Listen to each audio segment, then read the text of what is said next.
Good morning, friends. Thank you for logging in at Saturday morning. और मेरी आवाज आ रही है क्या? जरा मुझे बताइए प्लीज चैट बॉक्स में। और अभी इमिडिएटली स्टार्ट करते हैं क्योंकि 11 बज चुके हैं। चैट बॉक्स में प्लीज बताइए। Yes, okay. तो स्टार्ट करते हैं without wasting any further time. लोग आज ज्वाइन हो रहे हैं, लेकिन टाइम का रिस्पेक्ट करते हुए हम स्टार्ट करते हैं।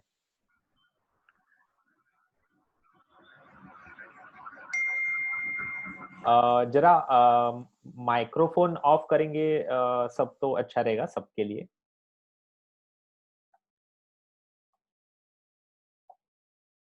यस, आज का टॉपिक बहुत इंटरेस्टिंग है और मेरा फेवरेट टॉपिक है, how to achieve financial freedom through mutual fund.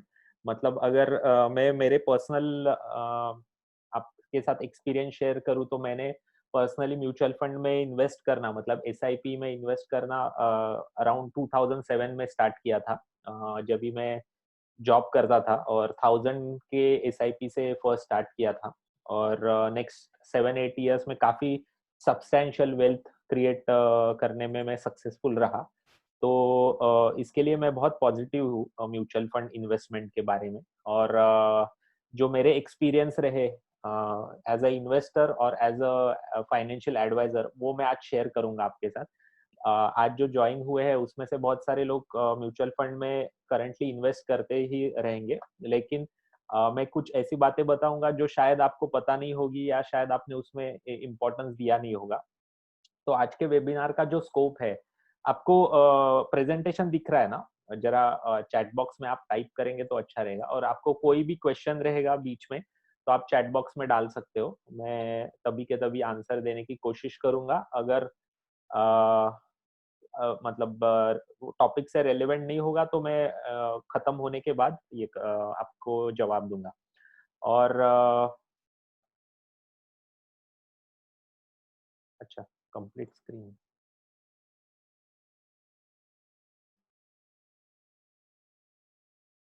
हाँ, तो आज के वेबिनार 1 घंटे का होगा और 15 मिनट्स रखेंगे हम क्वेश्चन एंड आंसर के लिए। और आज के वेबिनार से आप 3 चीजें सीखने वाले हो। फाइनेंशियल गोल्स कैसे प्लान कर रहे हैं, मतलब इसके बारे में बहुत सारे आर्टिकल्स हम पढ़ते हैं कि फाइनेंशियल गोल प्लान करना चाहिए वगैरह, लेकिन एग्जैक्टली कैसे करना चाहिए, मैं कैसे करता हूँ, वो मैं आपसे शेयर करूंगा। और म्यूचुअल फंड ही क्यों बेस्ट ऑप्शन है वो मैं आपको बताऊंगा। और सबसे eight wonder of the world, ऐसे आइंस्टाइन ने इसको बोला है, power of compounding. Compounding interest किसी को सिखाया जा नहीं सकता है, अगर आप समझ जाओगे कंपाउंडिंग क्या होता है। तो बहुत कम लोगों को ये समझता है, अगर ये आपको समझ गया तो फाइनेंशियली बहुत आप रिच बन सकते हो। तो पावर ऑफ कंपाउंडिंग के बारे में मैं मेरा पर्सपेक्टिव आपको बताऊंगा। जो भी यहाँ पे लोग हैं जिनको पता नहीं है मेरे बारे में, तो शॉर्ट में इंट्रोडक्शन, मेरा नाम आदित्य पालो। मैं ये बिजनेस में, मतलब फाइनेंशियल एडवाइजिंग में 2017 अप्रैल से हूँ। और जैसे ही कि मैंने कहा कि 2007 से मैं म्यूचुअल फंड में इन्वेस्ट कर रहा हूँ। और उससे भी पहले, मतलब 2002 से मैं शेयर मार्केट में डायरेक्टली इन्वेस्ट कर रहा हूँ। तो ये मेरा पैशन है, मतलब शेयर मार्केट के प्रति और नंबर्स के प्रति या इकोनॉमिक्स मुझे बहुत अच्छा लगता है। तो ये बिजनेस में मैं एज अ पैशन ज्यादा हूँ रादर देन पैसे। पैसे तो कमाने ही है, सबको ही कमाने। और मेरा मिशन है to help individual investors to become financially free and lead happy rich life. तो अभी हैप्पी रिच का मतलब क्या है, वो मेरा पर्सपेक्टिव क्या है हैप्पी रिच बोलने के बारे में, मैं वो बताता हूँ। पैसा ये ऑक्सीजन की तरह होता है, ऐसा मैं मानता हूँ। मतलब अगर आप एनवायरनमेंट में ऑक्सीजन देखोगे तो अराउंड 21% ऑक्सीजन है। अगर हम माउंट एवरेस्ट पे जाते हैं तो धीरे धीरे एनवायरनमेंट में से ऑक्सीजन कम होता है और हम हमें सफोकेट होना लगता है, इसलिए ऑक्सीजन सिलेंडर लेके जाना पड़ता है जब भी माउंट एवरेस्ट पे लोग जाते हैं तभी। तो वैसे ही है, मतलब अगर एनवायरनमेंट में 21% से कम ऑक्सीजन हुआ तो हम सफोकेट होते हैं, लेकिन 21% से ज्यादा ऑक्सीजन होने से हमें कोई बेनिफिट होता नहीं है। पैसा भी वैसे ही है, अगर आपके जो लाइफ के फाइनेंशियल गोल्स है उसके लिए अगर आपके पास इनफ पैसा है तो आपका लाइफ बहुत हैप्पी हो सकता है। लेकिन आपके पास बहुत ज्यादा पैसा है इसलिए आपका लाइफ हैप्पी होगा, ऐसा नहीं होने वाला है। तो हैप्पी रिच बनना बहुत इम्पोर्टेंट है। तो हैप्पी रिच बनने के लिए 2 माइंडसेट बहुत ज़रूरी है। लास्ट के सेशन में भी मैंने बताया आपको। पहला माइंडसेट है नेवर लेंड नेवर बोरो। इसके बारे में हमने लास्ट सेशन में डेट ट्रैप के सेशन में हमने बात किया। और सेकंड प्रिंसिपल है follow investing principle never chase returns. तो ये सेकंड जो प्रिंसिपल है हैप्पी रिच बनने का, रिटर्न के पीछे मत भागो कभी भी। इसके ऊपर हम बात करेंगे। अभी जो कोरोना क्राइसिस है, उससे मैं क्या मतलब मैंने क्या सीखा है, उसके बारे में मैं शॉर्टली बताना चाहूँगा। मतलब मैं ऐसे मानता हूँ कि ये बेस्ट मतलब अगर पॉज़िटिव देखना चाहोगे, ये जो भी क्राइसिस हो रहा है उसमें से, तो 5 साल के बाद इसमें से जो भी इवोल्यूशन आने वाला है, मतलब बिज़नेस वाइज़ देखेंगे या फिर ह्यूमैनिटी वाइज़ देखोगे तो बहुत अच्छा होगा, ऐसे मुझे लगता है। क्योंकि एवरी क्राइसिस के बाद, मतलब ग्रेट डिप्रेशन के बाद, मतलब 1929 में ग्रेट डिप्रेशन हुआ, 3-4 साल चला वो। उसके बाद जो वर्ल्ड वॉर हुआ, 6 साल चला। उसके बाद कोल्ड वॉर का पीरियड था। उसके बाद इंडिया में भी बहुत सारे क्राइसिस आए। एवरी क्राइसिस में से ह्यूमैनिटी इवॉल्व हुई, एवरी क्राइसिस में से कुछ डेवलपमेंट हुई अच्छी। तो ये क्राइसिस में से भी अगर आप देखोगे तो बहुत अच्छा कुछ हो सकता है। तो मैं ये क्राइसिस में से क्या सीखा हूँ, तो nothing is permanent in this world. तो आज के टॉपिक के रिलेटेड मैं आपको बताऊंगा कि पहले जैसे पहले के ज़माने में होता था कि मैंने ग्रेजुएशन कर लिया और 22-23 की उम्र में जॉब स्टार्ट किया, तो मैं डायरेक्टली 58-59 पे रिटायर होऊँगा, तब तक वो सेम जॉब चालू रहेगा या सेम फील्ड में मेरा जॉब चलते रहेगा। तो ऐसा अभी नहीं होने वाला है, क्योंकि आप देखोगे तो वर्ल्ड एवरी 1-2 साल में टेक्नोलॉजी चेंज हो रही है और काफ़ी सारे रेवोल्यूशंस आ रहे हैं, तो परमानेंट कुछ भी नहीं है ये वर्ल्ड में। तो ये जो परमानेंट नहीं है, तो हमें कैसे फाइनेंशियली इसको टैकल करना है, इसके बारे में ये सेशन में हम बात करेंगे।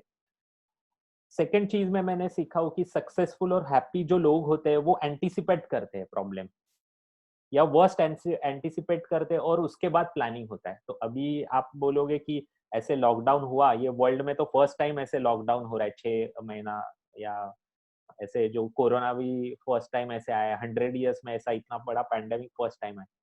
लेकिन आप देखोगे इसमें से सबसे कम, मतलब अगर मेडिकली देखेंगे तो जो भी जिसकी इम्यूनिटी अच्छी है, वो मतलब उसको बहुत कम धोखा है ये कोरोना डिसीज़ का। और फाइनेंशियली जो जिसके ऊपर लोन्स नहीं है, या फिर जिसने इमरजेंसी फंड्स रखे, या फिर जिसने भी अपने गोल्स के लिए प्रॉपर्ली अलोकेशन करके रखा था, अगर उसका जॉब भी गया गया है या फिर उसका फाइनेंशियल मतलब अर्निंग भी हर्ट हुआ है, तो भी उसके लाइफ पे इतना ज़्यादा इम्पैक्ट आया नहीं है। तो अगर आप प्रिपरेशन प्रॉपर्ली करोगे, प्रिंसिपल्स फॉलो करोगे लाइफ में, तो सक्सेसफुल और हैप्पी रहोगे। तो 2 चीज़ें करनी है, जैसे मैंने आपको बोला नेवर लैंड नेवर बोलो, और इन्वेस्टिंग प्रिंसिपल्स आपको फॉलो करने हैं, ना कि रिटर्न्स के पीछे भागना है। Delayed gratification for happiness is life. ये लाइन के ऊपर ना मैंने बहुत सोचा कि मैं एक्सप्लेन क्या करूँ इसके ऊपर। तो मुझे ना डिलेड ग्रेटिफिकेशन के ऊपर हिंदी में उसका कन्वर्जन क्या, मतलब वर्ड क्या आता है, या फिर मराठी में भी क्या आता है, वो मुझे पता नहीं है। अगर किसी को पता रहेगा डिलेड ग्रेटिफिकेशन को मराठी में या हिंदी में क्या बोलते हैं, तो मुझे प्लीज़ चैट बॉक्स में डालिए। डिलेड ग्रेटिफिकेशन ये चीज़ है ना, ये लोगों को सिखाना बहुत डिफिकल्ट है। मतलब आप देखोगे आपके लाइफ के जो भी इमोशनल प्रॉब्लम्स है या फिर जो भी फाइनेंशियल प्रॉब्लम्स है, ये डिलेड ग्रेटिफिकेशन न होने के वजह से है आपके लाइफ में।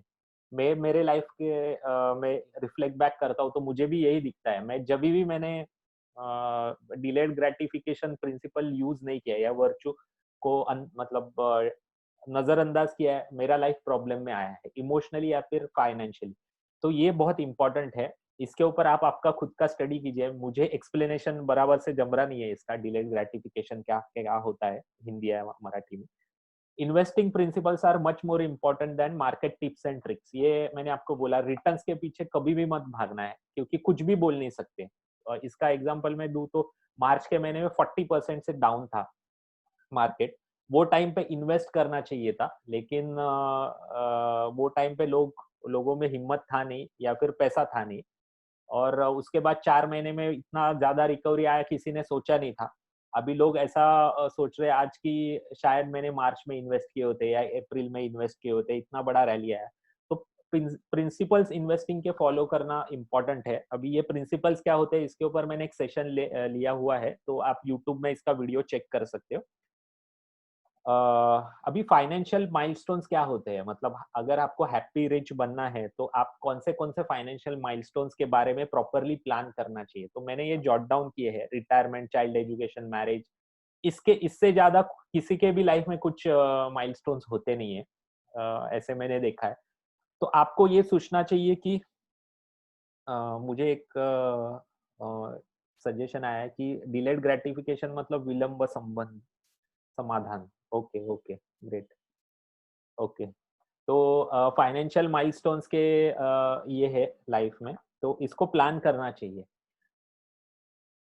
अभी आप इतने माइलस्टोन्स को प्लान करने जाओगे ना, मतलब आपने ये वेबिनार सुना और आपने आपके लाइफ के बारे में, फ्यूचर के बारे में सोचने के लिए ये सब गोल्स प्लान करने चालू किए, तो आप कंफ्यूज हो जाओगे। मैं आपको प्रैक्टिकली बता रहा हूँ, सिर्फ 3 पहले आज यहाँ से जाते ही या फिर आज और कल संडे छुट्टी है, तो आप 3 इम्पोर्टेंट माइलस्टोन्स के बारे में सोचिए, उसके ऊपर राइट डाउन कीजिए या फिर एक्सेल में बनाइए ये प्लान्स। तो कौन से 3 माइलस्टोन्स के बारे में इमीडिएटली आपको एक्शन लेना है। ये सेशन के बाद अगर आपने एक्शन नहीं लिया, तो मतलब वापिस वो डिले होते जाएगा। तो आज या कल में आप ये 3 चीज़ों के ऊपर ज़रूर एक्शन लीजिए। तो पहली चीज़ है रिटायरमेंट प्लान करना बहुत इम्पोर्टेंट है। जनरली मैं 25 टू 35 के जो मेरे क्लाइंट्स हैं, उनसे बात करता हूँ तो थोड़ा मैं रिटायरमेंट के बारे में बोलूँगा ना तो थोड़ा उनका ऐसा मुँह टेढ़ा हो जाता है या फिर वो इच्छुक नहीं होते कि रिटायरमेंट के बारे में कुछ ऐसा एसआईपी करे या सोचे उस लेकिन मैं आपको बताऊँ तो हमारे जनरेशन और पहले वाले जनरेशन मतलब हमारे फादर के जनरेशन में क्या फ़र्क है? तो हायर लाइफ एक्सपेक्टेंसी है।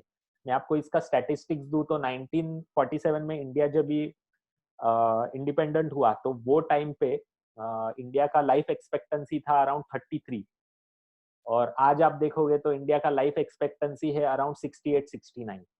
जब भी मेरा जनरेशन मतलब मेरा एज 35-36 है तो मैं जब भी 60 का हो जाऊँगा तो अराउंड लाइफ एक्सपेक्टेंसी रहने वाला है 90 के आसपास 85 टू 90। तो मेरा वर्किंग लाइफ है बिटवीन 25 टू 60 मतलब 35 इयर्स में काम करूँगा फाइनेंशियली और 60 टू 90 मुझे विदाउट इनकम जीना है। प्लस मैं आपको सेकंड चीज़ बताता हूँ कि आज आप ये क्राइसिस में देखोगे तो वेस्टर्न वर्ल्ड ने मतलब यूएस या यूरोपियन कंट्रीज या जापान या रशिया इन्होंने जो पैकेज दिया है इनके गवर्नमेंट ने जो उनके लोगों को पैकेज दिया है वैसा इंडियन गवर्नमेंट दे नहीं पाए मतलब वो कितना भी नंबर्स बताए 20 लाख करोड़ वगैरह लेकिन एक्चुअल आप देखोगे तो फिजिकल मतलब जो एक्चुअल मदद जो की है गवर्नमेंट ने वो अराउंड 2 लाख करोड़ के आसपास ही है क्योंकि गवर्नमेंट के पास पैसा नहीं है, क्योंकि इंडिया का पॉपुलेशन बहुत ज़्यादा है, तो हमारी गवर्नमेंट हमें कोई मदद नहीं कर सकती। ये फैक्ट है आज का। मतलब ये बहुत बुरा फैक्ट है, लेकिन आज ये फैक्ट है। तो ये हमें सोचना है उसके बारे में।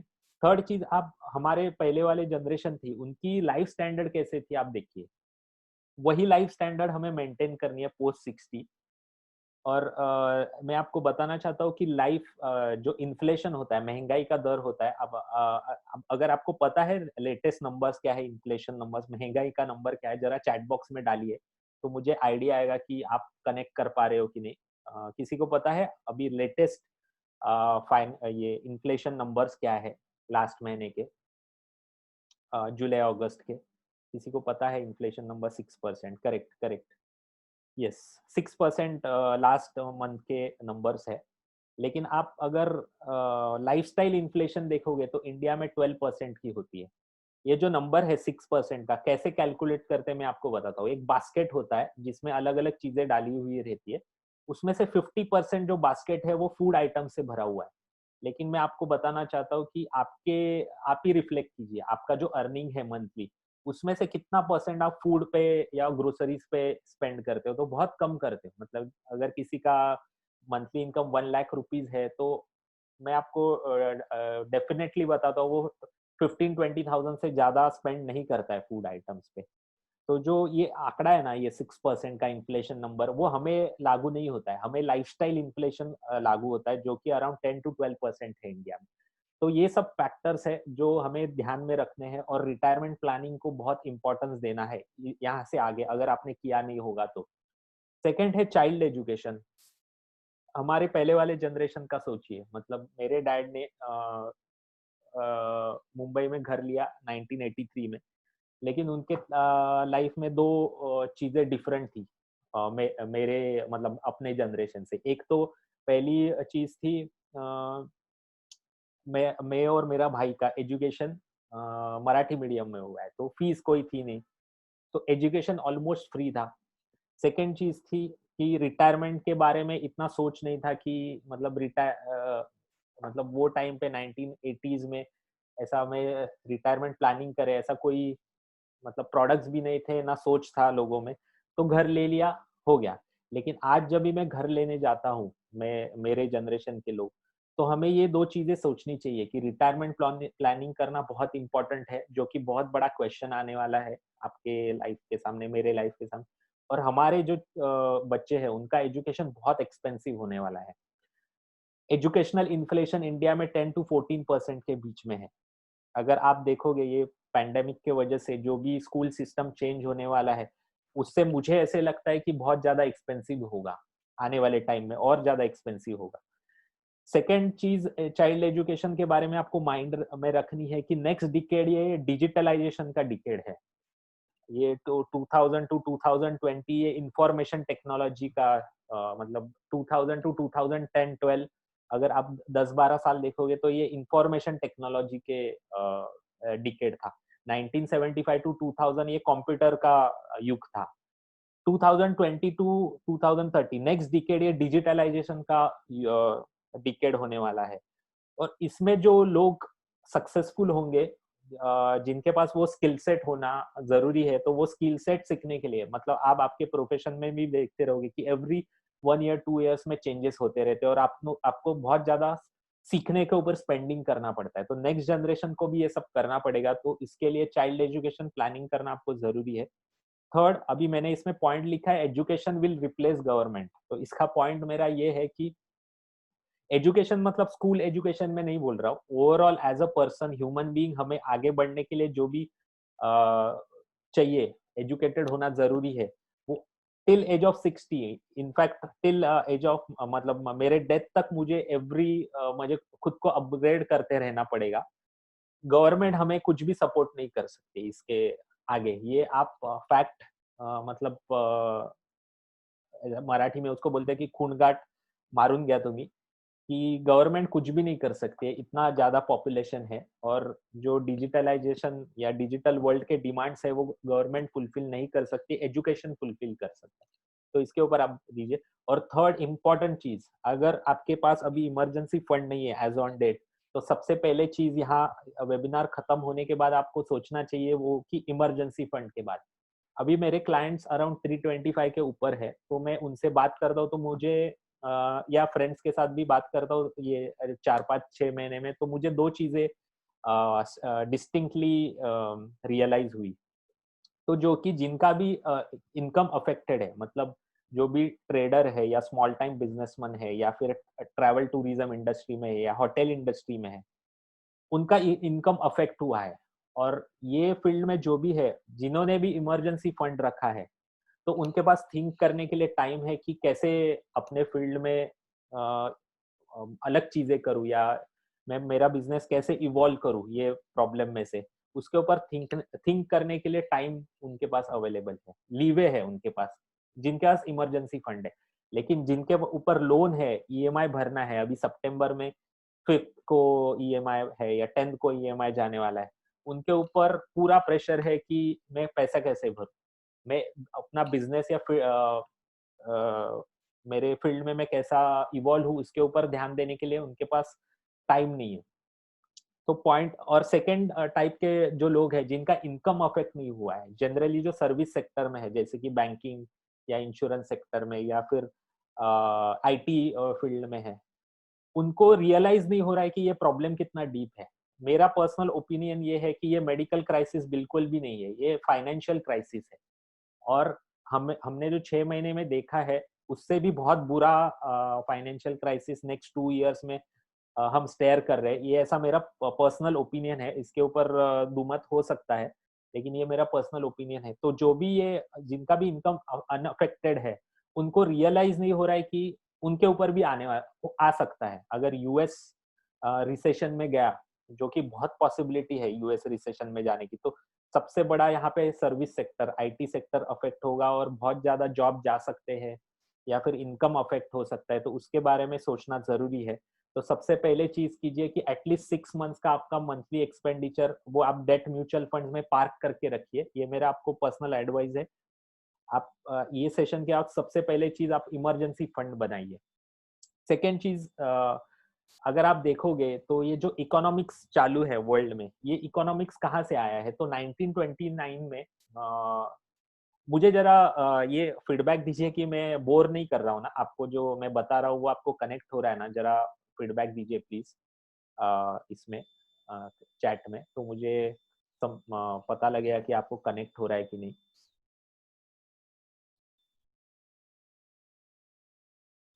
यस। तो हमें थोड़ा ये सोचना जरूरी है कि ये जो इकोनॉमिक्स है ये कहाँ से आया है, आज जो चल रहा है वर्ल्ड में। तो 1929 में एक ग्रेट डिप्रेशन आया था, जहाँ पे बहुत सारे लोगों के जॉब्स गए थे, बहुत सारे लोग रोड पे आए थे यूएस में और वर्ल्ड में। अनएम्प्लॉयमेंट बहुत ज्यादा बढ़ा था, और उसमें से वर्ल्ड कैसे बाहर आएगा उसके ऊपर कोई किसी के ऊपर मतलब किसी को भी आइडिया नहीं था। तो उसमें से वर्ल्ड कैसे बाहर आया? तो मॉनेटरी पॉलिसी करके एक कॉन्सेप्ट है। मॉनेटरी पॉलिसी मतलब, जिनको भी पता नहीं है उनके लिए मैं बता रहा हूँ कि जो भी सेंट्रल बैंक होती है, जैसे आरबीआई, यूएस में फेडरल रिजर्व, वो क्या करती है?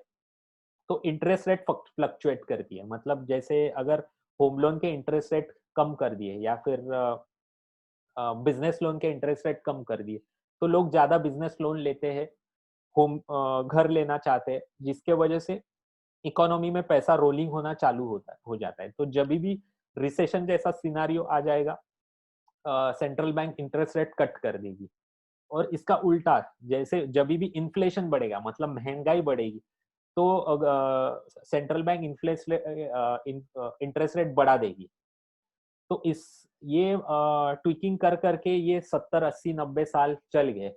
लेकिन आप आज ऑल ओवर द वर्ल्ड देखोगे तो इंटरेस्ट रेट जीरो है। मतलब अभी सेंट्रल बैंक के पास कोई दूसरी अपॉर्चुनिटी नहीं है कि इंटरेस्ट रेट ट्विकिंग करके वो इकोनॉमिक साइकिल को रिवाइव कर सके। मतलब यूएस में इंटरेस्ट रेट 0.60 है, जापान में निगेटिव इंटरेस्ट रेट है, जर्मनी स्विट्जरलैंड में निगेटिव इंटरेस्ट है, इंडिया में सबसे लोएस्ट, मतलब 80 90 साल की हिस्ट्री में सबसे लोएस्ट इंटरेस्ट रेट है।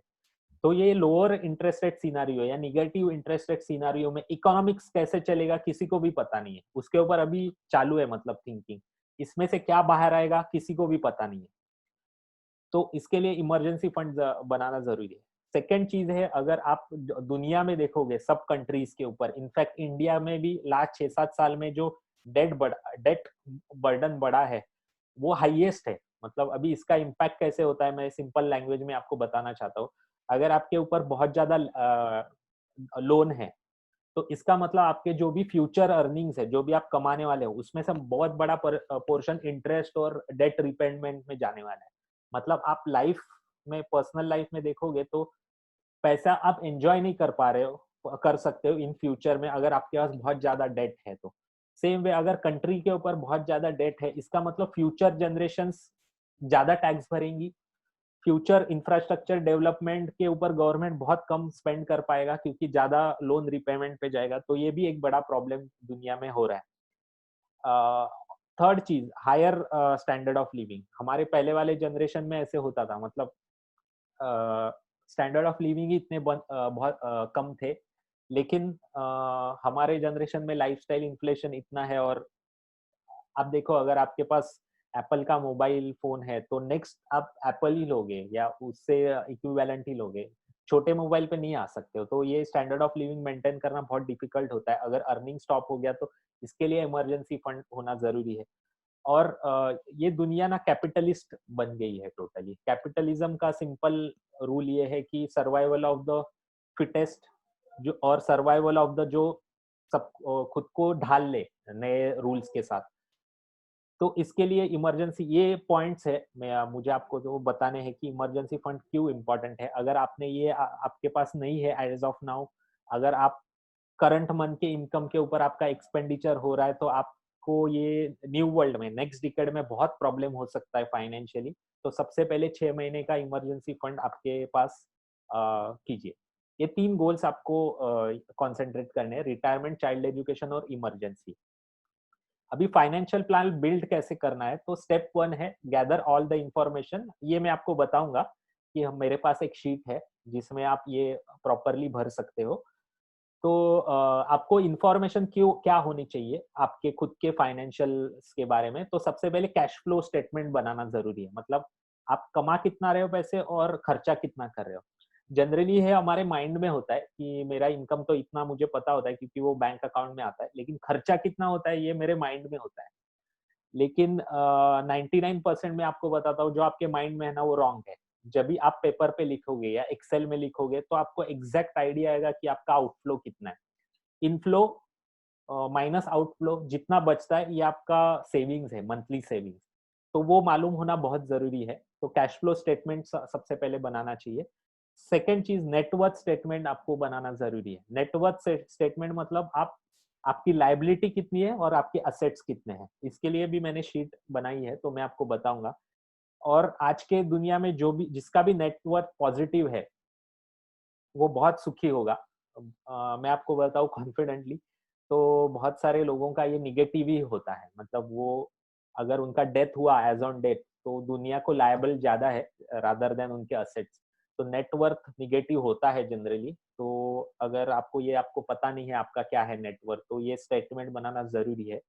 ये होने के बाद जो मैंने 3 गोल्स बताए उसके ऊपर आपको प्लान करना चाहिए। थर्ड चीज जो स्टेप 3 है वो शायद मेरा उसमें वेस्टेड इंटरेस्ट है क्योंकि मैं फाइनेंशियल एडवाइजर हूँ। लेकिन अगर आप मेरे साथ भी नहीं काम करोगे तो भी एक फाइनेंशियल एडवाइजर आपको अपॉइंट करना बहुत जरूरी है, क्योंकि हमारे खुद के पैसे के बारे में हम इमोशनल होते हैं। मैं आपको महाभारत का एक एग्जांपल देता हूँ। जब भी भगवान कृष्ण के पास दुर्योधन और अर्जुन गए थे, मैं एक्चुअली इतना महाभारत में इतना एक्सपर्ट नहीं हूँ, मैंने पढ़ा है इसलिए मैं आपको शेयर कर रहा हूँ। तो मैंने अगर कुछ गलत बोल दिया तो उस वो निगेटिवली मत लीजिए, उसका इसेंस लीजिए। तो जब भी कृष्ण भगवान के पास अर्जुन और दुर्योधन गए, तो महाभारत होने से पहले तो दुर्योधन ने उसकी नारायणी सेना मांग ली। तो कृष्ण भगवान तो एकदम दिलदार इंसान थे, तो वो नहीं नहीं बोल सकते थे। दुर्योधन को उन्होंने नारायणी सेना जो तब तक कभी भी हारी नहीं थी युद्ध में, वो दुर्योधन के पास आ गई। दुर्योधन बहुत खुश हो गया, उसको लगा अभी तो महाभारत हम हार ही नहीं सकते क्योंकि नारायणी सेना है। तो अर्जुन के पास आए कृष्ण भगवान जो उसके एडवाइजर थे। जब भी युद्ध भूमि पे अर्जुन गया तो उसके हाथ कांपने लगे क्योंकि सामने तो उसके गुरु थे, सामने उसके भाई थे, रिलेटिव्स थे। तो उनके साथ कैसे युद्ध किया जाए। लेकिन वो टाइम पे जब भी वो इमोशनल हुआ अर्जुन, तभी कृष्ण भगवान ने उसको रैशनल बनाया। तो कृष्ण भगवान ये डिफरेंस था महाभारत में कौरव और पांडवों के बीच में। तो आपका फाइनेंशियल एडवाइजर अगर रैशनल है, नॉलेजेबल है, लॉजिकल है और ऑनेस्ट है, तो आपके लाइफ में बहुत ज्यादा इम्पैक्ट ला सकता है वो। अभी जनरली वो जीरोदा या ग्रो ऐप या डायरेक्ट प्लान्स, पेटीएम, इसके थ्रू लोग इन्वेस्ट करते हैं। अराउंड 1% बचाने लो, 1% भी नहीं है, 0.6 to 0.75% होता है वो बचाने के लिए। लेकिन मैं आपको बताऊं कि इन्वेस्टमेंट करना मनी कंट्रोल पे मैंने देख लिया कि पास्ट रिटर्न्स कितने हैं, और मैंने वो स्कीम में डाल दिया पैसा या वो शेयर में डाल दिया। इतना इजी होता तो दुनिया में सब लोग इन्वेस्टमेंट करके रिच हो जाते, तो वैसा होता नहीं है। तो एडवाइजर हायर करना बहुत जरूरी है। और एक सेकंड में एग्जांपल दूंगा, दुनिया के सबसे रिचेस्ट आदमी जो इन्वेस्टमेंट से हुआ है, वॉरेन बफे। उसका नाम आपने सबने सुना होगा। लेकिन उसका एक एडवाइजर है जो जिसका बहुत कम लोगों ने नाम सुना है, चार्ली मंगर नाम है उसका। वॉरेन बफे का एज 90 है, 30th अगस्त को उनका बर्थडे था, और चार्ली मंगर 94 एज के हैं। तो फाइनेंशियल एडवाइजर अपॉइंट करना बहुत ज़रूरी है। और आज इंडिया में आपको ऑल ओवर द वर्ल्ड से कंपेयर करके बताऊँ तो फाइनेंशियल प्लानिंग मतलब एडवाइजिंग का कॉस्ट सबसे लोएस्ट, तो ये आपको सोचना चाहिए। चौथी चीज़, अ, अगर जो भी आपने आपके फाइनेंशियल एडवाइजर ने आपको प्लान दिया है, कभी भी उसके ऊपर आप मतलब फाइनेंशियल एडवाइजर ये आपका एडवाइजर होना चाहिए, वो आपका एग्जीक्यूटर होना चाहिए, लेकिन वो फाइनल डिसीजन मेकर आप ही होने चाहिए। और फाइनल डिसीजन लेने से पहले उसके पीछे, वो इन्वेस्टमेंट के पीछे लॉजिक क्या है, उसका कैसे इम्पैक्ट आने वाला है, ये इसका स्टडी आपको होना जरूरी है। ये आउटसोर्स आप नहीं कर सकते हो, मतलब स्टडी आउटसोर्स नहीं कर सकते हो। फाइनेंशियल प्लानर का काम होता है आपको रैशनल रखना, आपको आपके लिए डिसीजन लेना उसका काम नहीं है। तो डिसीजन, फाइनल डिसीजन मेकर आप ही होने चाहिए हमेशा। आपको पता होना चाहिए लॉजिकली कि वो इन्वेस्टमेंट के पीछे क्या लॉजिक है। और फिफ्थ चीज, एग्जीक्यूट करना चाहिए, और एवरी 6 महीने में आपको रिव्यू करना जरूरी है, क्योंकि इतने ज्यादा फास्ट चेंजेस हो रहे हैं। क्योंकि जो लॉजिक के वजह से हमने मार्च में इन्वेस्ट किया था, शायद वो लॉजिक आज एप्लीकेबल ही न हो, तो 6 महीने में हमेशा रिव्यू करना चाहिए। तो ऐसे प्लान बिल्ड करते हैं। मैं आपको एक एग्जांपल दूंगा एंड में, कैसे फाइनेंशियल प्लानिंग का होता है। अभी मेन सेशन के ऊपर आते हैं। आपको कुछ भी क्वेश्चंस आएंगे ना, तो बीच में ही आप चैट बॉक्स में मुझे डाल सकते हो। अभी सब मैंने फाइनेंशियल प्लान बना लिया, गोल्स बना लिए, अभी मुझे इन्वेस्ट करना है। तो मेरे पास इन्वेस्टमेंट एवेन्यूज क्या है? By and large 4 investment avenue है। पहले मतलब FD, RD, PPF, PF, LIC, जो कि सबको सेफ लगते हैं। लेकिन मैं आपको बताऊं तो ये सबसे रिस्की इन्वेस्टमेंट्स है। अब ये मैं ऐसा क्यों बोल रहा हूँ, मैं बताता हूँ नेक्स्ट स्लाइड में। सेकंड चीज, गोल्ड बहुत लोगों को अच्छा लग रहा है अभी, क्योंकि बहुत रैली हुआ है गोल्ड में। बहुत सारे मुझे कॉल्स आ रहे हैं कि गोल्ड में इन्वेस्ट करना चाहिए क्या, 80,000 हो जाएगा गोल्ड वगैरह। तो समझना जरूरी है कि गोल्ड में लोग इतना इंटरेस्ट क्यों लेते हैं। तो साइन ऑफ वेल्थ है, मतलब पहले के जमाने में जिसके पास ज्यादा गोल्ड होता था वो रिच होता था, जो राजा के पास ज्यादा गोल्ड वो रिच। तो वही माइंडसेट आज भी लोग फॉलो कर रहे हो। लेकिन न्यू बिलीफ ऐसा होना चाहिए, गोल्ड आप समझिए, डॉलर ये वर्ल्ड का करेंसी है। मतलब दुनिया में कहीं पर भी ट्रेड होगा तो वो डॉलर में होता है। तो डॉलर का रिप्लेसमेंट है गोल्ड। जैसे डॉलर दुनिया के कोई भी कंट्री में चल सकता है, वैसा रुपया कोई भी कंट्री में नहीं चल सकता है, या पाउंड कोई भी कंट्री में नहीं चल सकता है, क्योंकि वर्ल्ड का करेंसी डॉलर है। सेम वे सिमिलरली गोल्ड, दुनिया में अगर मैं 1 ग्राम गोल्ड लेके जाऊं किधर भी, तो उसका price on an average same ही रहेगा। तो गोल्ड ये करेंसी है, वो समझिए आप। गोल्ड को कोई इंट्रिंसिक वैल्यू नहीं होता है। जैसे कि अगर मैं एक रिलायंस का शेयर खरीदूं और रिलायंस ने बहुत ज्यादा प्रॉफिट कर लिया, तो मेरा कैपिटल भी गेन होगा, प्लस डिविडेंड भी अच्छा आएगा। क्योंकि रिलायंस के शेयर में, कंपनी के शेयर में इंट्रिंसिक वैल्यू होता है। अगर मैंने घर लिया और वो भाड़े पे चढ़ाया, तो भाड़े मेरे मुझे एवरी मंथ भाड़ा आ रहा है, इसका मतलब क्या है? वो घर को, वो रियल एस्टेट को इंट्रिंसिक वैल्यू है। गोल्ड को ऐसा कोई इंट्रिंसिक वैल्यू होता नहीं है। उसका परिणाम कैसे होता है, तो ये मैं आपको चार्ट बताना चाहता हूँ। ये लास्ट 86 ईयर्स का इंडिया में गोल्ड का क्या भाव है वो है। 1925 में आप देखोगे तो 18 रुपीज भाव था 10 ग्राम सोने का। 2019 में, अगर 20 में, अगर मैं गलत नहीं हूँ तो कल का रेट अराउंड 51,000 के आसपास है। तो लोगों को लगता है बहुत है, 18 से 51,000 लास्ट 95 ईयर्स में। अगर आप CAGR रिटर्न्स निकालोगे तो 8.65% है। ये आप शायद शॉक हो जाओगे, लेकिन लास्ट 95 ईयर्स में गोल्ड में CAGR रिटर्न्स 8.65 है। तो पॉइंट ये है कि गोल्ड लेके आप कभी रिच नहीं बन सकते हो, या आपके फाइनेंशियल गोल्स कभी भी अचीव नहीं कर सकते हो। तो गोल्ड ये सब सिर्फ रिप्लेसमेंट ऑफ डॉलर है। जब भी डॉलर डेप्रिशिएट होता है मार्केट में, जैसे कि लास्ट 6 महीने में हुआ है, तो गोल्ड के भाव बढ़ेंगे। इसके ऊपर गोल्ड का कोई इम्पोर्टेंस नहीं है अपने फाइनेंशियल जर्नी में। थर्ड चीज है प्रॉपर्टी। बहुत इमोशंस जुड़े हुए हैं इंडियन लोगों के कि मेरा घर होता है, खुद का घर होना चाहिए, मैं रेंट क्यों भरूं भरूं। इसके ऊपर काफी हमने डिस्कस किया लास्ट सेशन में। लेकिन मैं आपको बताना चाहता हूँ कि सेम एग्जांपल मेरे फादर का। मेरे फादर ने 1983 में मुंबई में घर लिया, तो उनके पास दो क्वेश्चन, उनके ऊपर दो फाइनेंशियल क्वेश्चन थे नहीं, उनके बच्चों का मतलब मेरे और मेरे भाई का एजुकेशन फ्री होने वाला था, क्योंकि वो टाइम पे फ्री था, और सेकंड रिटायरमेंट का कोई क्वेश्चन नहीं था। लेकिन हमारे जनरेशन में ये दोनों बहुत बड़े क्वेश्चंस है जो फाइनेंशियल क्वेश्चंस है। तो प्रॉपर्टी, मेरा घर के ऊपर मैं कितना इमोशंस इन्वॉल्व करना चाहिए वो आपको सोचना है। मेरे हिसाब से घर ये रैशनल और लॉजिकल रीजन से ही लेना चाहिए हमेशा। फोर्थ एवेन्यू है शेयर्स एंड म्यूचुअल फंड। लोगों में मतलब मैं आपको स्टैटिस्टिक्स बताऊं तो इंडिया में सिर्फ 2 करोड़ लोग म्यूचुअल फंड या शेयर्स में इन्वेस्ट करते हैं। 136 करोड़ लोगों को तो ये रिस्की लगता है, स्पेकुलेशन लगता है, सट्टा लगता है। लेकिन मैं बताऊं तो ये safest way of achieving your goals है। तो सबसे पहला पॉइंट मैंने ये स्लाइड में बताया कि एफडी, आरडी, पीपीएफ जिसमें गारंटेड रिटर्न्स है वो सबसे रिस्की इन्वेस्टमेंट क्यों है?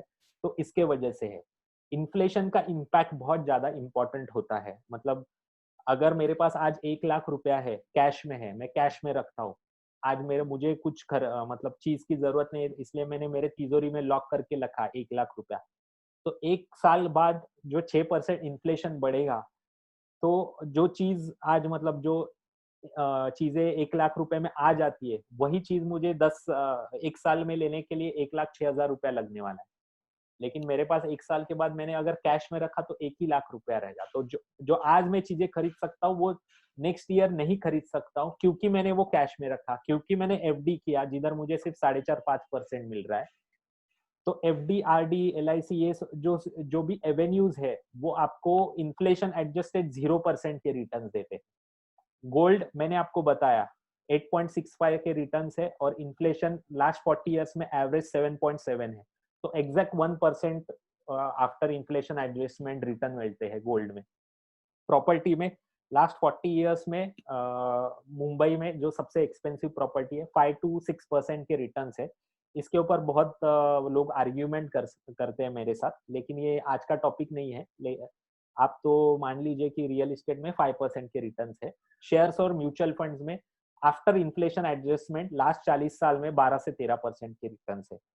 तो लोग शेयर्स और म्यूचुअल फंड्स को इतने डरते क्यों है? तो ये मैं स्लाइड में बताऊंगा। रिस्क होती है, रिस्क। तो रिस्क क्या होती है? मुझे एक क्वेश्चन पूछा है यूलिप्स के बारे में, मैं इसका लास्ट में आंसर देता हूँ। रिस्क, डरते क्यों है? तो रिस्क तो समझने की बात है कि रिस्क मतलब आज मैं घर से बाहर निकलूं, रास्ता क्रॉस करूं तो भी रिस्क है। तो लाइफ के हर एक डिसीजन में रिस्क होती है। लेकिन अगर मैं रिस्क समझ के अगर इसको ये करूं, मतलब कोई भी चीज करूं, तो उसमें से मुझे अच्छे रिटर्न्स आने की ये होती है, शक्यता होती है। तो रिस्क दो टाइप के होते हैं इन्वेस्टमेंट में, inflation risk, volatility risk. Inflation risk मतलब सिंपल है, आज का जो इन्फ्लेशन है 6%, मैं ऐसे कोई भी चीज में इन्वेस्ट करूं जिसमें मुझे 6% से कम रिटर्न्स मिल रहे, तो मेरा रिटर्न्स पूरा इन्फ्लेशन ही खा जा रहा है। मतलब मुझे दिख तो रहा है कि मैं स्टेट बैंक ऑफ इंडिया में एफडी करूं, 1 लाख का मेरा 1,05,500 हो जाएगा 1 साल में, लेकिन इन्फ्लेशन ही 6% है, तो वो पूरा जो गेन है वो पूरा इन्फ्लेशन ही खा जा रहा है। तो ये इन्फ्लेशन रिस्क लोगों को समझता नहीं है, तो आपको समझने की जरूरत है। ये सबसे डेंजरस है, क्योंकि इन्फ्लेशन कभी भी जीरो नहीं होगा। सेकेंड रिस्क जिसको पूरी दुनिया डरती है, वोलाटिलिटी रिस्क। मतलब जैसे कि मार्च में 40% डाउन, अभी 45% डाउन, शायद 2 महीने बाद और 30% डाउन, कुछ भी हो सकता है मार्केट में। तो इसको बोलते हैं वोलाटिलिटी रिस्क। सबसे ज्यादा लोग इसको डरते हैं, लेकिन ये इसको बिल्कुल भी डरने की जरूरत नहीं अगर आपने टाइम दे दिया तो। कितना टाइम? तो मैं, मेरे पास स्टैटिस्टिक्स है, स्टैटिस्टिक्स से बात करते हैं। ये शायद आपको छोटे नंबर्स है, तो मुझे पता नहीं ये आपको दिख रहा है कि नहीं। तो ये 1983 टू 2019 अराउंड 40 इयर्स का डेटा है, सेंसेक्स का डेटा है। ये जो भी दी है 1 year, 3 year, 5 year, 10 year, 15 year, 20 year, ये रोलिंग रिटर्न है। 1 ईयर मतलब क्या है? 1983 में मैंने सेंसेक्स में पैसा डाला, 1984 में निकाल लिया, 1984 में डाला, 85 में निकाल लिया। ऐसा मैंने 1 ईयर रोलिंग रिटर्न्स में देखता हूँ सेंसेक्स के। तो 70% ऑफ द टाइम मुझे पॉजिटिव रिटर्न्स मिले हैं, और 30% of the times negative returns मिले। यही चीज अगर मैंने 3 साल में एक बार की होती, मतलब 1983 में पैसा इन्वेस्ट किया शेयर मार्केट में, 1986 में निकाला, 84 में डाला, 87 में निकाला, ऐसा 3 ईयर रोलिंग रिटर्न्स देखोगे तो 88% ऑफ द टाइम्स मुझे पॉजिटिव रिटर्न्स मिले। अगर 5 इयर्स रोलिंग रिटर्न्स देखोगे तो 90% ऑफ द टाइम्स मुझे पॉजिटिव रिटर्न्स मिले। 10, 15, 20 रोलिंग ईयर्स के रोलिंग रिटर्न्स आप देखोगे तो 100% ऑफ द टाइम मुझे पॉजिटिव रिटर्न्स मिले। इसका मतलब 10 साल अगर मैं कोई इन्वेस्ट करूं इंडियन शेयर मार्केट में तो मेरी वोलेटिलिटी रिस्क 0 है, लेकिन इन्फ्लेशन रिस्क है।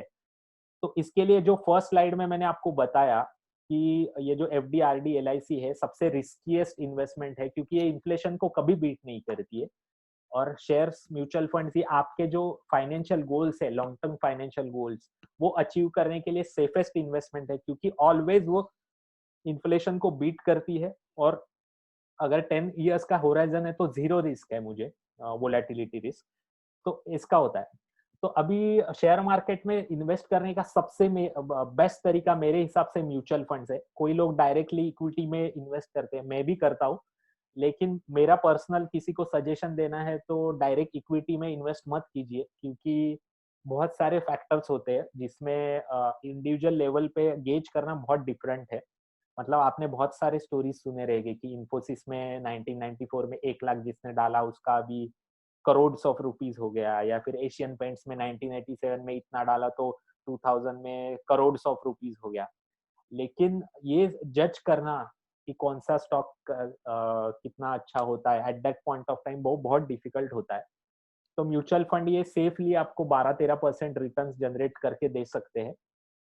और क्या क्या एडवांटेज है, तो कन्वीनियंस है। 500 रुपीज भी आप इन्वेस्ट कर सकते हो, 100 रुपीज भी इन्वेस्ट कर सकते हो। तो इतना कन्वीनियंस कोई भी इन्वेस्टमेंट में नहीं होता है। गोल्ड में आप इन्वेस्ट करने जाओगे तो मिनिमम 5,000 रुपए आपको लगेगा, प्रॉपर्टी लेने जाओगे तो मिनिमम 20-25 लाख रुपया लगेगा। इन्फ्लेशन को बीट करता है म्यूचुअल फंड, क्योंकि इक्विटी अंडरलाइनिंग प्रोडक्ट है।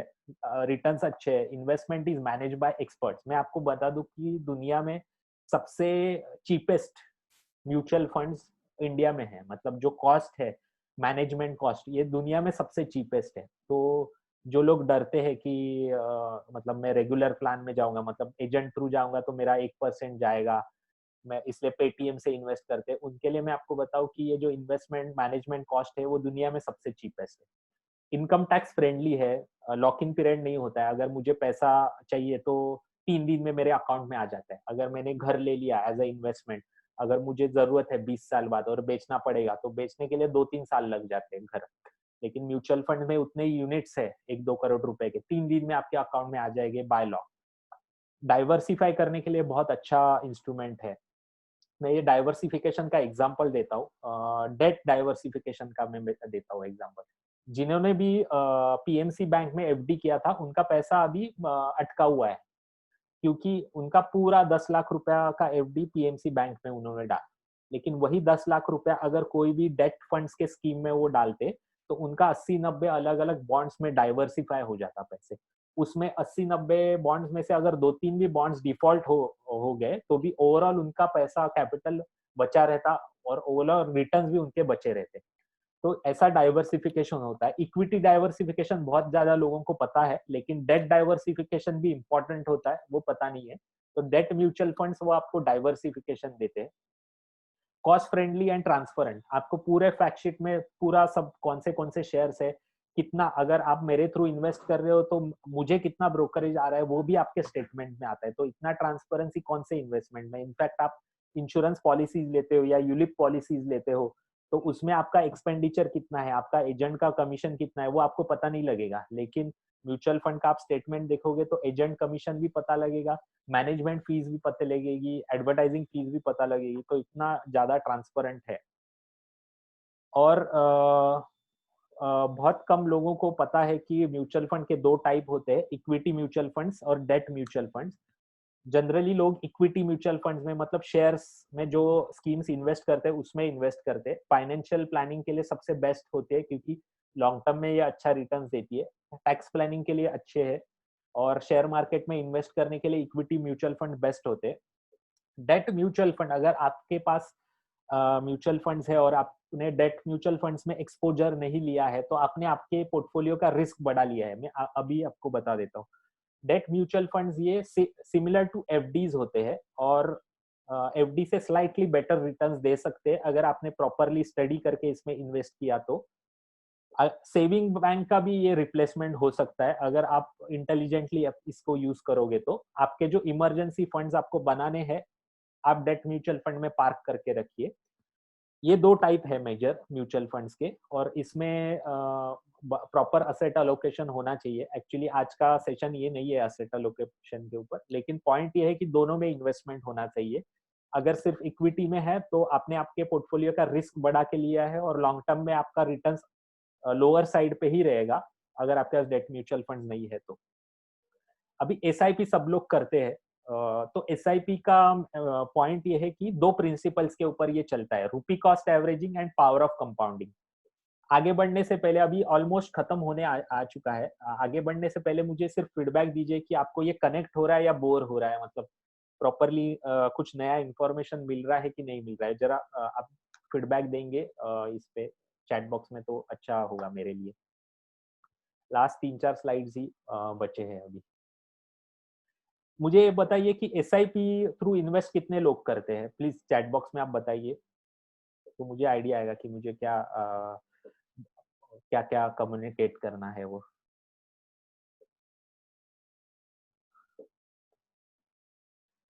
Okay, okay. एसआईपी 2 प्रिंसिपल्स के ऊपर चलता है, रुपी कॉस्ट एवरेजिंग और कंपाउंडिंग। तो मैं सिंपल लैंग्वेज में आपको बताने की कोशिश करूंगा। रुपी कॉस्ट एवरेजिंग मतलब सिंपल है, अपना जो नॉर्मल जैसे हमारा बायर साइकोलॉजी होता है, सस्ता डिस्काउंट रहेगा तो ज्यादा बाय करेंगे। जैसे अमेजोन पे सेल लगा रहता है तो हम लोग खरीद लेते हैं ज्यादा सामान, और जब भी महंगा होता है तभी हम खरीदते नहीं है। सेम वे मार्केट वोलाटाइल होता है, जब भी मार्केट नीचे रहेगा ज्यादा यूनिट्स बाय होंगे, जब भी मार्केट महंगा होगा मतलब ऊपर होगा तभी कम यूनिट्स बाय होंगे। तो ये over the period of time average out हो जाता है। तो बेनिफिट कैसे होता है, अगर स्ट्रेट लाइन रिटर्न्स रहे, मतलब मार्केट अगर स्ट्रेट लाइन में चला, अगर ऊपर नीचे नहीं हो रहा है, जैसे कि 2017 टू 2020 में था, मोर और लेस एकदम स्ट्रेट लाइन में था, तो रिटर्न्स कम रहते हैं ऐसे पीरियड में। अगर स्लाइट वोलेटिलिटी है, जैसे मार्च में बहुत ज्यादा वोलेटिलिटी आ गई और रिकवर भी हो गया, तो थोड़े आपके रिटर्न्स बढ़ेंगे। लेकिन अगर जिगजैग है मार्केट, जैसे कि नेक्स्ट 10 इयर्स में रहने वाला है, ऐसा मेरा ओपिनियन है ड्यू टू इकोनॉमिक्स, तो आपके रिटर्न्स बहुत ज्यादा बढ़ेंगे इसकी एसआईपी में, क्योंकि रुपी कॉस्ट एवरेजिंग का प्रिंसिपल बहुत अच्छा वर्क करता है अगर वोलाटिल रिटर्न्स है तो जो कि रहने वाले हैं आने वाले टाइम में। तो जब भी मार्केट नीचे जाएगा तो आप बिल्कुल भी डरिए मत, इनफैक्ट आप और ज्यादा इन्वेस्ट कीजिए, क्योंकि और ज्यादा यूनिट्स बाय कीजिए। तो वोलेटिलिटी से कभी डरिए मत, वोलेटिलिटी ये आपका हमेशा फ्रेंड रहेगा, जितना ज्यादा वोलेटिलिटी उतना ज्यादा रिटर्न, सिंपल। अभी ये रुपी कॉस्ट एवरेजिंग के एडवांस वर्जन भी आ चुके हैं, उसको बोलते हैं कि वैल्यू कॉस्ट एवरेजिंग। तो वैल्यू कॉस्ट एवरेजिंग अगर आपको इंटरेस्ट है तो पर्सनली मुझे कांटेक्ट कीजिए या व्हाट्सएप पे, मैं आपको बता दूंगा। ये advance version of rupee cost averaging है, उससे बहुत और ज्यादा एसआईपी के रिटर्न्स एनहांस होते हैं। सेकंड प्रिंसिपल है कंपाउंडिंग। तो ये कंपाउंडिंग का फॉर्मूला है, जो भी कॉमर्स बैकग्राउंड से उनको पता होगा, लेकिन ज्यादा कॉम्प्लिकेशन में मत जाइए। सिंपल है, आर मतलब रिटर्न्स, टी मतलब टाइम। आर के ऊपर दुनिया कॉन्सेंट्रेट करती है, मुझे कितना रिटर्न्स मिला, मेरे स्कीम में 12% मिला, वो स्कीम में 15% मिला। मनी कंट्रोल पे जाके हम लोग हमेशा चेक करते हैं, लेकिन आर के ऊपर बिल्कुल भी मत ध्यान देना, क्योंकि आपके हाथ में वो है ही नहीं। मतलब आपने मनी कंट्रोल पे जाके देखा या वैल्यू रिसर्च पे जाके कि लास्ट 10 साल में रिलायंस ग्रोथ फंड ने इतना रिटर्न दिया है तो मैं आज इसमें इन्वेस्ट करता हूँ, तो लास्ट नेक्स्ट 5 ईयर में वो कितना रिटर्न देगा कोई भी नहीं बता सकता है, क्योंकि रिटर्न्स किसी के हाथ में नहीं होते। रिटर्न्स ये बहुत ज्यादा चीजों से अफेक्ट होता है, तो इसके ऊपर आपको कभी भी कॉन्सेंट्रेट नहीं करना है। टाइम के ऊपर आपको कॉन्सेंट्रेट करना है, टाइम जो सबसे इग्नोर्ड है। जितना ज्यादा टाइम दोगे उतना ज्यादा रिटर्न्स आपके मल्टीप्लाई हो जाएंगे। इसका मैं आपको एग्जांपल देता हूँ। 10,000 आप इन्वेस्ट करते हो, तो ये एग्जांपल कॉमन है, फिर भी जिनको पता नहीं है उनके लिए मैं बताता हूँ। 10,000 अगर इन्वेस्ट मंथली कर रहे हो 10 साल के लिए, अगर 15% के रिटर्न्स मिले तो टोटल इन्वेस्टमेंट आपका हो जाएगा अराउंड 10 साल में 12 लाख रुपया, और उसका 26,30,000 रुपया आपका वैल्यू हो जाएगा 10 साल में। लेकिन यही अगर आप 20 साल इन्वेस्ट करते रहोगे तो 1 करोड़ 32 लाख हो जाएगा। और अगर 25 साल करोगे तो 2,75,00,000 हो जाएगा। मतलब 25 साल में आप इन्वेस्ट करोगे अराउंड 30 लाख, लेकिन उसका वैल्यूएशन हो जाएगा 2,75,00,000। तो ये कंपाउंडिंग होता है, जितना ज्यादा टाइम दोगे उतना मल्टीप्लाई होगा। उल्टा एग्जांपल लीजिए, अगर आपको करोड़पति बनना है 15% से, 10 साल में करोड़पति बनने के लिए 38,000 रुपए की एसआईपी करनी पड़ेगी। 25 साल में करोड़पति करने के लिए सिर्फ 3,000 रुपीज की एसआईपी करनी पड़ेगी। तो जितना ज्यादा आपके पास टाइम होगा, अगर आप आपके फ्यूचर में गोल्स आने वाले हैं, रिटायरमेंट, चाइल्ड एजुकेशन, या जो भी गोल्स, घर लेना है या सेकंड होम लेना है, अगर प्रॉपरली प्लान करते हो और आपके हाथ में टाइम है, तो कंपाउंडिंग आपके फेवर में काम करेगा। रिटर्न आपके हाथ में बिल्कुल भी नहीं है। तो ये एग्जांपल है, रियल लाइफ एग्जांपल मैं बताता हूँ आपको। 25 साल 1995 में ये स्कीम शुरू है, HDFC equity fund, Nippon growth, Franklin prima fund. ये रियल लाइफ एग्जांपल्स है। 1995 1 सितंबर को जिसने भी 10,000 रुपीज इन्वेस्ट किए एचडीएफसी इक्विटी फंड में, उसकी आज की वैल्यू है 7,15,000 रुपया। 18% के रिटर्न है लास्ट 25 ईयर्स में।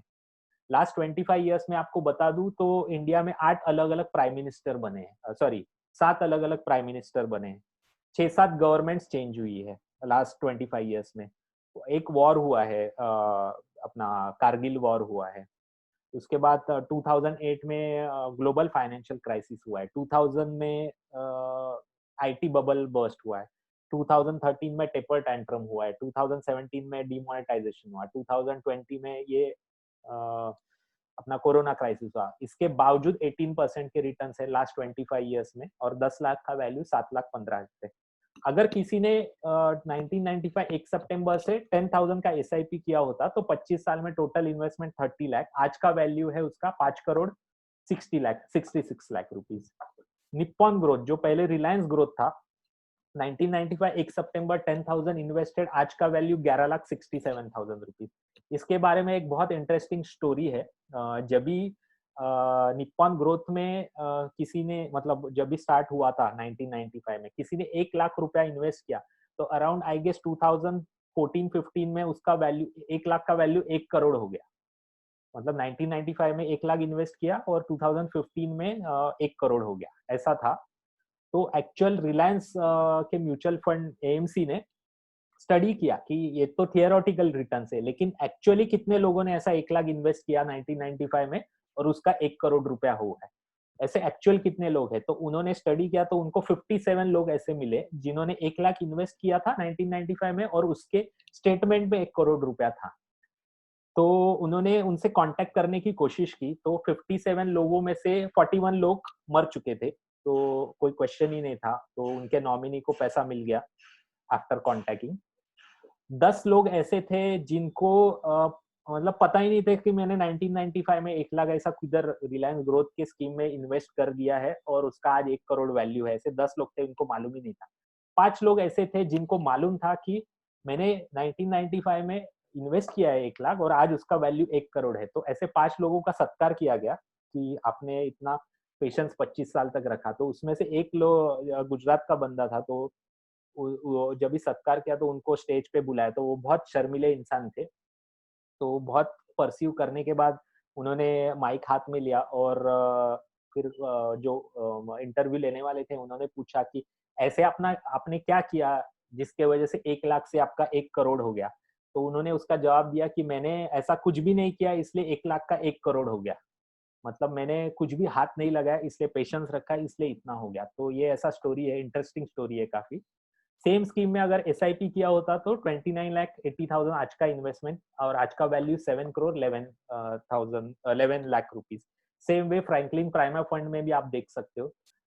तो पॉइंट ये है, रिटर्न्स आप देखिए 18, 21, 17, जिसने एचडीएफसी में इन्वेस्ट किया उसको पता नहीं था कि रिलायंस में ज्यादा मिलने वाले। तो रिटर्न्स आपके हाथ में नहीं है, लेकिन टाइम आपके हाथ में है। तो टाइमली आप प्रॉपरली प्लान कीजिए तो आप गोल्स अचीव कर सकते हो। अभी लोग मुझे पूछते हैं कि इन्वेस्ट कितना करना चाहिए, तो सिंपल फॉर्मूला मैं फॉलो करता हूँ, 30-40-30। 30% of your salary should be invested for your future, जैसे कि term plan, mediclaim, SIP investment, insurance. इसके ऊपर आपका मंथली एक्सपेंडिचर है उसका 30% इन्वेस्ट होना चाहिए। 40% आपका मंथली एक्सपेंडिचर होना चाहिए, जो भी आपके खर्चे ग्रोसरी के ऊपर, रेंट के ऊपर, या 30% अमाउंट ये आपके लाइफ में आपको अपग्रेड करने के ऊपर या आपको रिक्रिएशन के ऊपर आपको खर्चा करना चाहिए। इसमें किधर भी इम्बैलेंस है तो आपका लाइफ फ्यूचर में जाके इम्बैलेंस होगा या फिर करंटली भी इम्बैलेंस होगा। मतलब मैं आपको बता दूं, अगर आपके पास ईएमआई ज्यादा है, मतलब जो लास्ट वाला 30 है वो आपका अराउंड 50-60% है, तो इसका मतलब है आपका इन्वेस्टमेंट कॉम्प्रोमाइज हो रहा है, और करंट जो आप खर्चे कर रहे हो वो करंट लाइफस्टाइल आपने कॉम्प्रोमाइज करके रखा है। ऐसे आप समझ लीजिए कि आप इन्वेस्टमेंट बहुत ज्यादा कर रहे हो, मतलब 40-50% आप इन्वेस्टमेंट कर रहे हो। इसका मतलब है आपने आपका जो पर्सनल लाइफ है वो कॉम्प्रोमाइज कर लिया है, या फिर आप आपके लाइफ में अपग्रेड नहीं कर रहे हो। ऐसे तो इम्बैलेंस किधर ना किधर दिखेगा, तो ये फॉर्मूला आप फॉलो कीजिए। और लास्ट स्लाइड है ये, सेकंड लास्ट स्लाइड समरी आप देखते हैं। आज के सेशन खत्म होने के बाद आपको चार चीजें करनी है। पहला तो चीज, आपको कैश फ्लो स्टेटमेंट आपको एक्सेल में बनाना है, या फिर पेपर में भी बनाओगे, मतलब इनकम कितना है और आउटफ्लो कितना है मंथली, तो आपको एग्जैक्ट फिगर समझेगा कि कितना बचता है मेरा। और नेट वर्थ स्टेटमेंट आपको बनाना है, मतलब आपके असेट्स कितने हैं और लायबिलिटीज कितने है। असेट माइनस लायबिलिटी जो भी आता है वो आपका नेटवर्थ होगा। अगर पॉजिटिव आया नंबर तो आपका नेटवर्थ पॉजिटिव है, तो आपको आप करेक्ट कर रहे हो। अगर आपका निगेटिव नेटवर्थ स्टेटमेंट है तो आपको तुरंत लायबिलिटीज कम करने के ऊपर सोचना पड़ेगा। सेकेंड चीज करनी है, 3 गोल्स आपको प्लान करने हैं: रिटायरमेंट प्लानिंग, चाइल्ड एजुकेशन और इमरजेंसी फंड। इसमें से इमरजेंसी फंड्स इमीडिएटली आपको बनाना है, क्योंकि नेक्स्ट 2 साल बहुत कठिन होने वाले हैं मेरे हिसाब से। फाइनेंशियल एडवाइजर आपको अपॉइंट करना चाहिए, अगर ऑलरेडी है तो उससे बात करके ये चीजों के ऊपर आपको सॉर्ट करना चाहिए। और चौथा चीज है कि एवरी 6 महीने में आपको रिव्यू करना चाहिए। तो अगर मेरे साथ आपको ये सब चीजें करनी है तो मेरा फीस है जनरली, फाइनेंशियल गोल प्लानिंग में मैं 3 स्टेप करता हूँ। एक तो फाइनेंशियल गोल शीट, मतलब नेटवर्थ और कैश फ्लो स्टेटमेंट और गोल प्लान्स। उसके बाद स्ट्रेटेजिक असेट अलोकेशन, मैं आपको बताता हूँ तीनों चीजें, अभी शेयर करता हूँ आपको। और तीसरा है टैक्टिकल असेट अलोकेशन। तो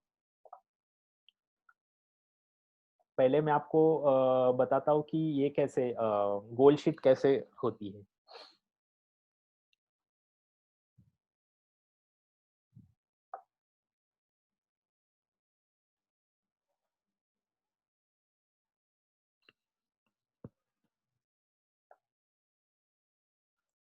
एक मिनट, जरा मैं वो चालू कर रहा हूँ। मुझे कुछ क्वेश्चन है कि anyone with home loan will have more liability than asset, isn't that right? How can you reduce that immediately? Achin ji, आपका करेक्ट क्वेश्चन है। इसके ऊपर अगर आपको मेरे से पर्सनल बात कर रही है तो फोन पे कर सकते हैं, या फिर यूट्यूब पे मेरा इसके ऊपर वीडियो है लास्ट सैटरडे, उसके लास्ट सैटरडे को इसके ऊपर ही था कि डेट बर्डन से कैसे बाहर आना चाहिए आपको। तो मेरे हिसाब से आपके क्वेश्चन का वहाँ पे आंसर मिल जाएगा। एक मिनट, मैं आपको शेयर कर रहा हूँ जरा फाइल, कैसे आपको कैश फ्लो और नेटवर्थ स्टेटमेंट आपको बनाना है वो।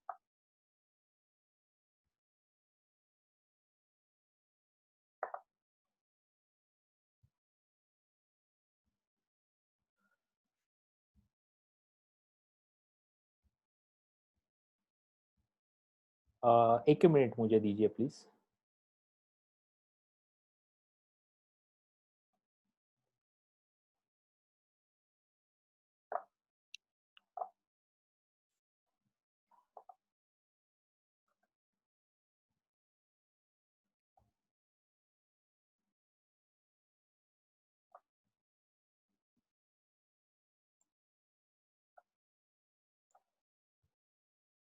हाँ, अभी एक्सेल फाइल आपको दिख रही है क्या आपके इसमें? जरा मुझे चैट बॉक्स पे बताइए, एक एक्सेल फाइल दिख रही है क्या? यस, हाँ। तो ये है गोल प्लानिंग शीट है ये, जिसमें आपके पहले सबसे पहले तो पर्सनल डिटेल्स रहेंगे, जो भी है। और ये डिटेल्स होने ज़रूरी है, क्योंकि मतलब ऐसा होना नहीं चाहिए, लेकिन अगर डेथ हो जाती है, मतलब फैमिली के जो सबसे बड़ा मेंबर होता है या अर्निंग मेंबर होता है, तो जनरली उनके वाइफ को मेल्स की अगर डेथ हो जाती है तो वाइफ को उनको पता ही नहीं होते है कि कौन से बैंक अकाउंट है, कहाँ पे इन्वेस्टमेंट है, इंश्योरेंस ब्रोकर कौन है, ये सब इसमें डिटेल्स आ जाएँगे। उसके बाद कैश फ्लो स्टेटमेंट ऐसा होता है, जिसमें डायरेक्टली ये नंबर्स मैंने इमेजिनरी नंबर्स डाले हैं। एक तो हस्बैंड वाइफ अर्निंग है, तो इनफ्लो स्टेटमेंट बनेगी, प्रोफेशनल इनकम कितना है, सैलरी कितना है, एग्ज़ैक्ट यहाँ पे आप डाल सकते हो। अगर आपके बच्चों का इनकम है तो यहाँ थर्ड और फोर्थ कॉलम में भी डाल सकते हो। उसके बाद फिक्स्ड आउटफ्लो कितना है आपका, पीपीएफ में कितना भरते हो, ईपीएफ कंट्रीब्यूशन कितना है, एग्जैक्ट इसमें डालना चाहिए आपको।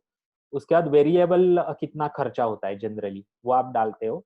तो टोटल आउटफ्लो बनता है और एंड में आपको नेट कैश फ्लो कितना है, मतलब ये जो नेट अगर पॉजिटिव फिगर आया तो आपका महीने के एंड में पैसा बच रहा है, उसमें से आप इन्वेस्ट कर सकते हो। ये आपका कैश फ्लो स्टेटमेंट बन गया। और ये है नेटवर्थ स्टेटमेंट। नेटवर्थ स्टेटमेंट में लायबिलिटीज आप लिखोगे, यहाँ पे क्रेडिट कार्ड लायबिलिटीज कितना है, अदर लोन्स कितना है, लॉन्ग टर्म लोन्स कितना है, एग्जैक्ट फिगर आप डालोगे। फिर आपके इन्वेस्टमेंट्स यहाँ पे डालोगे। एंड में आपको यहाँ पे एक net worth statement, net total मिलेगा। ये देखिए नेट वर्थ। तो ये इमेजिनरी नंबर्स है, तो 8,34,000 ये पॉजिटिव नंबर आया है, मतलब ये बंदे का नेटवर्थ पॉजिटिव में है।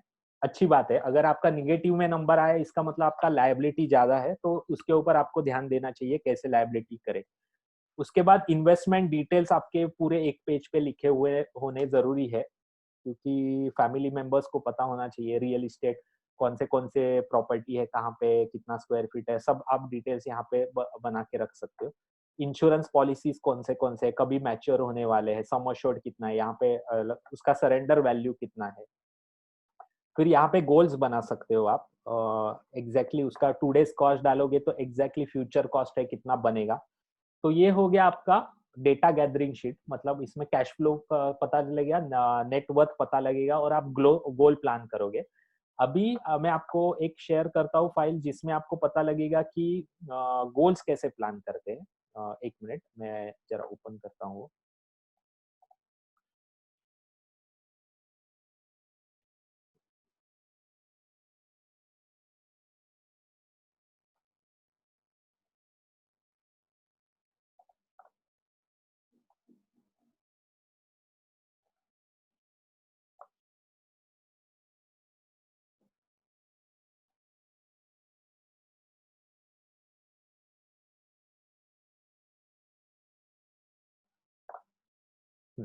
अभी ये समझो आपके इन्वेस्टमेंट हो गए टोटल। अभी इसको ये शीट को बोलते हैं स्ट्रेटेजिक असेट अलोकेशन शीट।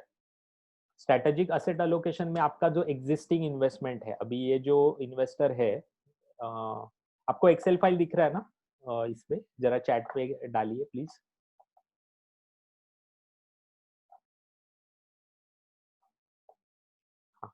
तो ये मेरे एग्जिस्टिंग इन्वेस्टर है एक, उनका पहले का इन्वेस्टमेंट है जिसमें टोटल 25 म्यूचुअल फंड्स के स्कीम थे। तो इनका स्ट्रेटेजिक असेट अलोकेशन करने के लिए सबसे पहले फाइंड आउट किया गया कि करंट असेट अलोकेशन कितना है, मतलब डेट इक्विटी में कितना है, डेट में कितना है। तो आप यहाँ पे देख सकते हो ब्लू कलर में इक्विटी एक्सपोजर है और ऑरेंज कलर में डेट। तो 47-53% डेट टू इक्विटी है। इनका एज है अराउंड 56, तो 56 के हिसाब से ये करेक्ट है equity to debt asset allocation current portfolio में। लेकिन कैटेगरी वाइज जब भी मैंने इनका ये किया असेट अलोकेशन, कैटेगरी वाइज मतलब लार्ज कैप में कितना है, मिड कैप में कितना है, स्मॉल कैप में कितना है, ये जब भी मैंने फाइंड आउट किया तो थोड़ा इम्बैलेंस दिखा मुझे। क्योंकि हर एक लार्ज कैप साइकिल्स में चलते हैं, मिड कैप का एक साइकिल होता है। तो इनका करंटली आप यहाँ पे देख सकते हो ब्लू कलर में, लार्ज कैप में 16% एक्सपोजर है, मिड कैप में 48, स्मॉल कैप में 22, मल्टी कैप में 12% और थीमेटिक में 1%। मेरे हिसाब से करंट सिचुएशन में होना चाहिए आइडियल सिचुएशन, लार्ज कैप में 0%, मिड कैप में 20, small cap 30, multi cap 15, value style में 25 और 10%। तो इसके हिसाब से रीबैलेंस करना जरूरी है, तो ही इनका पोर्टफोलियो नेक्स्ट 3 to 5 ईयर्स में बेस्ट रिटर्न देगा। इसके पीछे लॉजिक क्या है ये आज का टॉपिक नहीं है, लेकिन ये ideal allocation as of now ऐसा होना चाहिए आज के मार्केट के हिसाब से। तो इनके जो 25 स्कीम्स थे उनको कम करके 14 स्कीम्स के ऊपर हम आए और अकॉर्डिंगली हमने बैलेंस किया। उसका पूरा यहाँ पे रैशनल दिया हुआ है क्या क्या है। तो ये हम करते हैं स्ट्रेटेजिक असेट एलोकेशन। और लास्ट चीज मैं आपको बताना चाहता हूँ कि एक मिनट, मैं मेरे इन्वेस्टर्स के लिए एक टैक्टिकल असेट एलोकेशन करता हूँ। तो टैक्टिकल असेट एलोकेशन मतलब क्या होता है? तो ये एक शीट है, ये लेफ्ट हैंड साइड पे ये मेरे इन्वेस्टर्स है। 18 मार्च को जब भी मार्केट 8400 था निफ्टी, जब भी मार्केट मार्च डाउनफॉल चालू था, तो हमने क्या किया, जो भी ग्रीन दिख रहा है ना, डेट फंड्स में से इक्विटी फंड्स में ट्रांसफर किए। मतलब जब भी इक्विटी मार्केट डाउन था तभी हमने बाइंग किया, 18 तारीख को किया, 19 को जब भी और नीचे गया और बाइंग किया, 23 3 मार्च को सबसे लोएस्ट था तो सबसे हेवी बाइंग ये दिन हुआ है। फिर 3 अप्रैल को भी मार्केट वापस एक बार नीचे आया 8100, तो वापस हमने बाई किया। उसके बाद मार्केट ऊपर आने लगा, हम लोग बैठे रहे। फिर 9 जून से जैसे ही मार्केट 10,000 हुआ, 10,200, 10,400 निफ्टी, 10,600, 700, 11,100, एवरी टाइम ये जो रेड कलर दिख रहा है, हमने इक्विटी में से प्रॉफिट बुक कर लिया, जो भी हमने प्रॉफिट बनाया था मार्केट रिकवर होने की वजह से। तो इसको टैक्टिकल असेट एलोकेशन बोलते हैं। तो टैक्टिकल असेट एलोकेशन अगर आप करोगे तो आपका पोर्टफोलियो जिधर 11-12% देने वाला है नेक्स्ट 5 इयर्स में, वो बढ़ के अराउंड 13-14 भी हो सकता है। तो एवरी जो है मतलब फाइनेंशियल गोल प्लानिंग का 2000 में चार्ज करता हूँ, स्ट्रेटेजिक असेट एलोकेशन का 2000 और टैक्टिकल असेट एलोकेशन का 2000।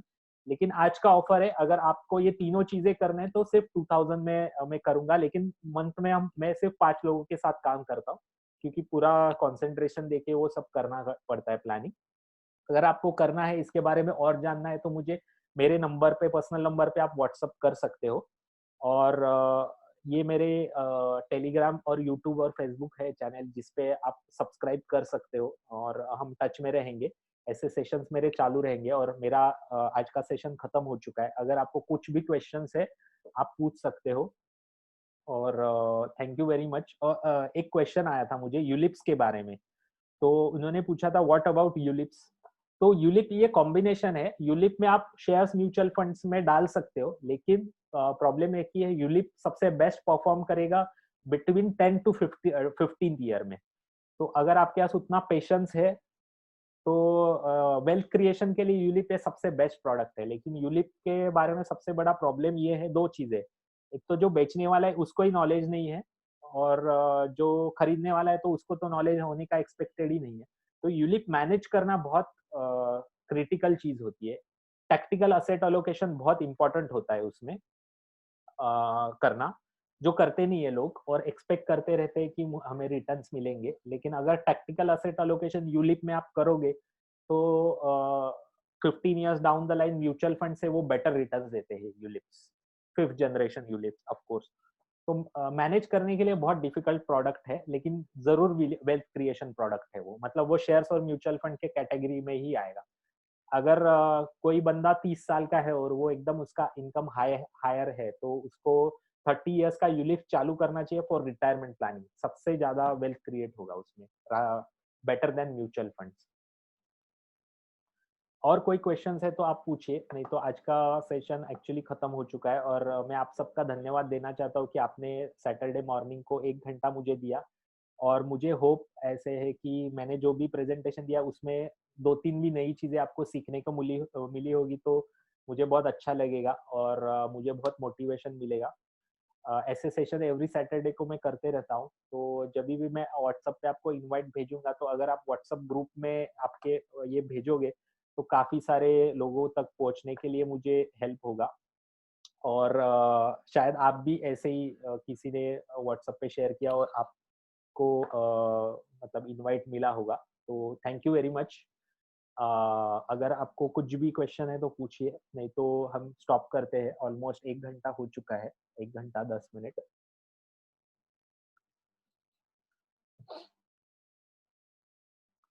शायद नहीं है क्वेश्चंस, तो थैंक यू वेरी मच। और मैं स्टॉप करता हूँ अभी। अगर आपको कांटेक्ट करना है तो डायरेक्टली कांटेक्ट कर सकते हैं मुझे। Thank you.